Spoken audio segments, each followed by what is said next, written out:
Kurikulum 2013 mempunyai fungsi yang pertama, fungsi Objective and Adaptive Action, di mana dia mengandung makna bahwa kurikulum itu sebagai alat pendidikan yang harus mampu mengarahkan siswa agar memiliki sifat well adjusted. Jadi lingkungan itu sendiri senantiasa mengalami perubahan. Oleh karena itu di kurikulum 13 ini pendekatannya adalah dengan memastikan relevansi pembelajaran. Jadi di kurikulum 13 ini menggunakan penilaian kognitif, afektif, psikomotor untuk memahami secara keseluruhan perkembangan siswa. Fungsi yang kedua adalah fungsi integrasi, di mana pendidikan harus mampu menghasilkan pribadi yang utuh. Jadi mengintegrasikan berbagai aspek pengetahuan dari berbagai mata pelajaran yang diberikan secara holistik. Kemudian fungsi yang ketiga adalah fungsi diferensiasi, di mana ini sekolah harus mampu memberikan pelayanan terhadap perbedaan individu, dan ini sekolah perlu menyediakan pembelajaran yang sesuai dengan gaya belajar dan juga perkembangan siswa. Yang keempat, fungsi persiapan. Jadi fungsi persiapan itu mempersiapkan siswa untuk melanjutkan studi ke jenjang pendidikan berikutnya. Jadi kurikulum harus mampu mempersiapkan anak-anak menjawab tantangan masa depan sehingga anak-anak siap untuk masuk ke masyarakat. Yang berikutnya adalah fungsi pemilihan. Fungsi pemilihan ini berarti ini diharapkan kurikulum mampu memberikan kesempatan pada siswa untuk memilih program-program yang sesuai dengan kemampuan dan minatnya. Kemudian fungsi yang terakhir untuk kurikulum 13 adalah fungsi diagnostik. Jadi kurikulum sebagai alat pendidikan yang harus membantu dan mengarahkan siswa untuk dapat memahami dan menerima kekuatan dan kelemahan yang dimilikinya, sehingga sekolah bisa betul-betul memberikan pelayanan sesuai dengan karakteristiknya. Kemudian yang kedua terkait kurikulum merdeka. Di kurikulum merdeka juga mengandung fungsi penyesuaian. Jadi di mana ini mengarahkan siswa untuk memiliki sifat well adjusted juga. Jadi di sana memang harus disesuaikan dengan berbagai potensi yang dimiliki oleh anak-anak. Yang kedua, fungsi integrasi. Fungsi integrasi itu berarti mengandung bahwa harus mampu menghasilkan pribadi yang utuh. Sehingga perlu ada di kurikulum 13 ada namanya P5.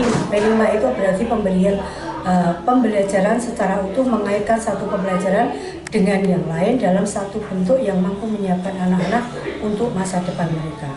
Fungsi yang ketiga adalah fungsi diferensiasi, itu sama, jadi harus memberikan layanan sesuai dengan karakteristik peserta didiknya, baik dari gaya belajar, minat, bakat, dan juga sesuai dengan potensi dan kemampuannya. Fungsi berikutnya fungsi persiapan, ini bahwa kurikulum harus mampu mempersiapkan siswa untuk melanjutkan studi ke jenjang berikutnya. Dan fungsi yang kelima, fungsi pemilihan. Jadi di sini kurikulum harus mampu memberikan kesempatan pada siswa untuk memilih program-program yang sesuai dengan kemampuan potensi anak-anak. Dan yang terakhir dari sisi fungsi diagnostik, harus mampu mengarahkan, membantu siswa untuk dapat memahami kekuatan kelemahan dirinya, sehingga apa yang diberikan guru itu betul-betul sesuai dengan potensi mereka. Kemudian yang ketiga, untuk implementasi kurikulum 13 itu lebih menekankan pada pengetahuan, jadi pada sikap spiritual, kemudian kognitif, kemudian psikomotor, dan juga sikap sosial. Jadi keempat itu menjadi satu kesatuan yang tidak terpisahkan. Jadi guru-guru akan memberikan baik itu mulai dari sisi keagamaan, sisi sosial, jadi pribadi secara sosial, dari pengetahuan mereka dan sampai pada keterampilan.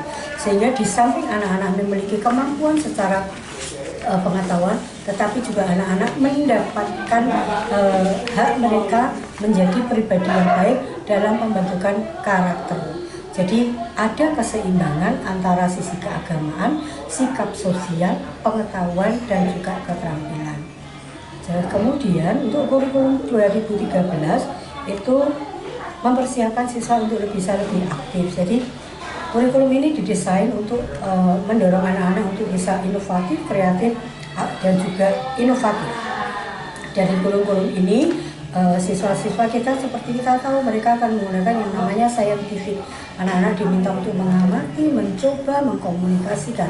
Kalau melihat itu semua, artinya bahwa kurikulum ini sangat baik untuk bisa mendorong anak-anak kita untuk dimampukan untuk memiliki kesatuan kompetensi, mulai dari sisi sikap mereka yang harus baik karena adanya pendidikan karakter. Pengetahuan mereka juga akan tergali dengan baik dan juga secara keterampilan. Skill mereka akan dipersiapkan sesuai dengan kebutuhan, sesuai dengan apa yang harus mereka capai. Jadi berdasarkan paparan itu, jadi dengan kata lain bahwa kurikulum 13 itu sudah dipersiapkan sedemikian rupa untuk menyiapkan anak-anak untuk bisa berpikir secara kritis, kreatif, dan juga memiliki potensi menjadi seorang komunikator yang baik. Begitu paparan dari saya, terima kasih.